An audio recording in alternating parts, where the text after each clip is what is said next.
Hi guys. So today I just want to talk a little bit about when I was 12 years old and stopped being able to use my hands.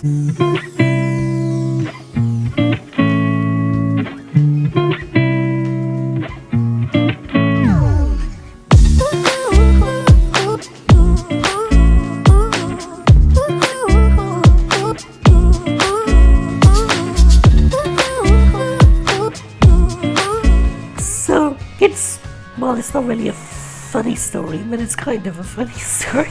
So I used to be able to use my hands and do everything for myself, mainly. Feeding myself, writing. I needed a bit of help with changing clothes, but I could still help with changing my top and stuff a little bit. When I turned 12 at some point throughout the year, I stopped being able to use my hands, and it actually started one afternoon in one of my science classes, and I wouldn't really say it was a matter of feeling embarrassed or ashamed or anything like that. I think I was just 12 years old and didn't really think of it as that big of a deal, but the science teacher was giving lectures out and we're all taking notes, and suddenly I felt like it's as if I can't turn my wrist properly to take the notes down and to write the letters down. Obviously, I wasn't writing perfectly before because my hands were never physically healthy, normal hands, but they were weaker, but obviously still usable. But I noticed I can't suddenly take notes, and instead of putting my hand up or telling the teacher to stop, or I can't use my hands. Obviously we're in a special needs school, so they weren't quite understanding, or they would have been if I would have said something. But instead I just turned around and tapped my friend next to me with my elbow, because obviously I couldn't lift up my hand. So I just went like that and hit her on the shoulder and said, "I need your notes after class to copy them down." And she didn't ask why. She just said, "Okay, yeah, sure." And so this is what I continued doing. Just continue getting notes of my friends for the next couple of days. And it didn't occur to anyone to ask why. And 2 or 3 days later, we went for lunch in the cafeteria, and one of my friends noticed that I wasn't eating lunch. I was just sitting there, and she said to me, "Why aren't you eating your food, Aldous?" And I said, "I just don't really feel hungry." And again, I don't think it was a matter of me feeling ashamed or not feeling comfortable with telling anyone. I just feel like I felt like it's not that big of a deal.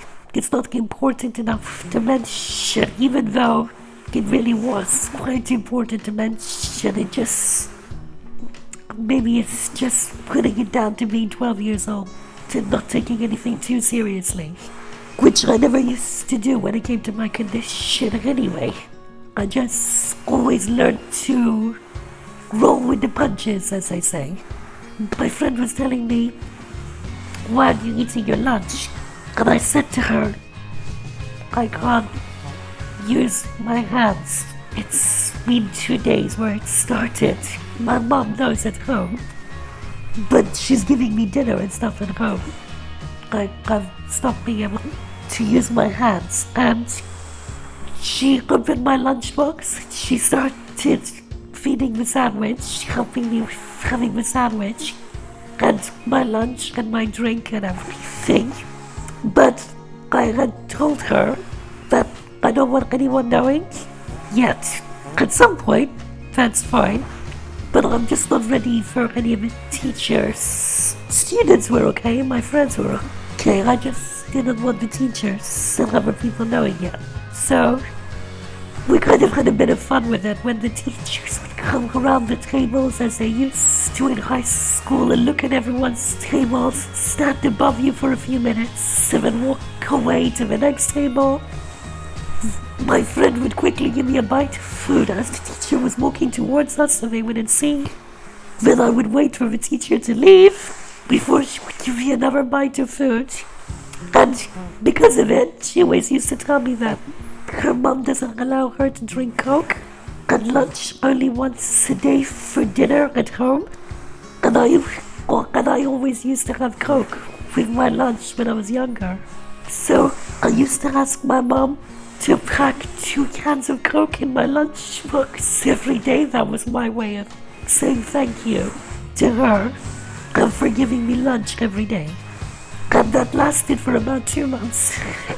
But my mom didn't know that I'm asking my friend to give me lunch. I hadn't said that to her. I was just asking for an extra Coke for my friend. But when my mom did finally find out, she did report it to a school, and they provided someone every day for lunch and for helping me taking notes in class, which is fine too. Again, as usual, I adapted to the situation quite quickly and rolled with the punches again as usual. It was less fun having another adult sitting on the table at lunchtime with us teenagers, but it was okay. So, as always, I've just really learned to deal with my situation. It's a big part of who I am. I remember years ago, when I was in my early 20s, my dad said something to me that I'll never forget. And he said, every time you've gotten sick in a life and death situation, and every time something terrible has happened with your disability, you've had to start using the ventilator, or when you stopped walking, or when you stopped being able to use your hands, all the different things that have happened to me.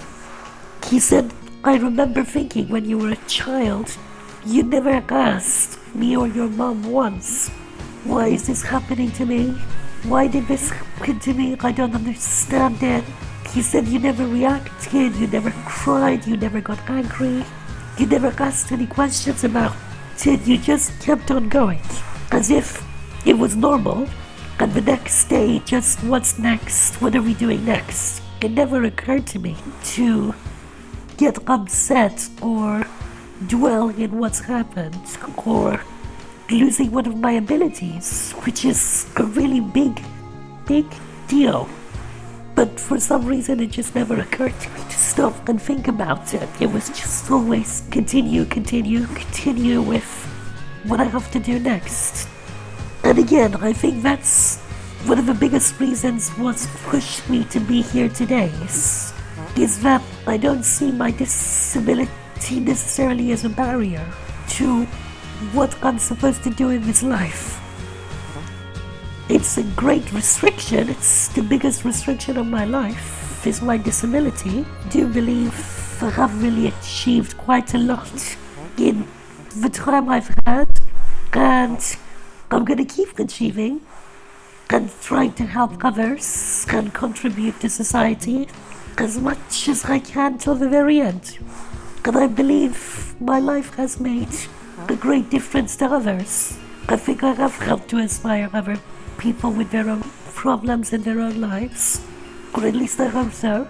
And as usual, my parents are the biggest motivating force within my whole story. My mom, besides being my primary carer, she is my mom. She's my best friend. She's my soulmate. She's the most beautiful woman inside and out that probably ever exists. And my dad is the most nicest, warmest, most generous, most philosophical little man I've ever met, with such beautiful morals and principles, values that I haven't seen in most people, especially not this decade that we're in. So I've got two of the best people, I think, in the whole world supporting me and my situation, and that's really what's kept me going. Okay guys, I hope you found my story amusing today, and my next video is gonna be about just before my 16th birthday. and what happened to make it in the top 3 of the most significant, happiest moments of my entire life. Please like, share, and subscribe to my channel. Thanks for watching.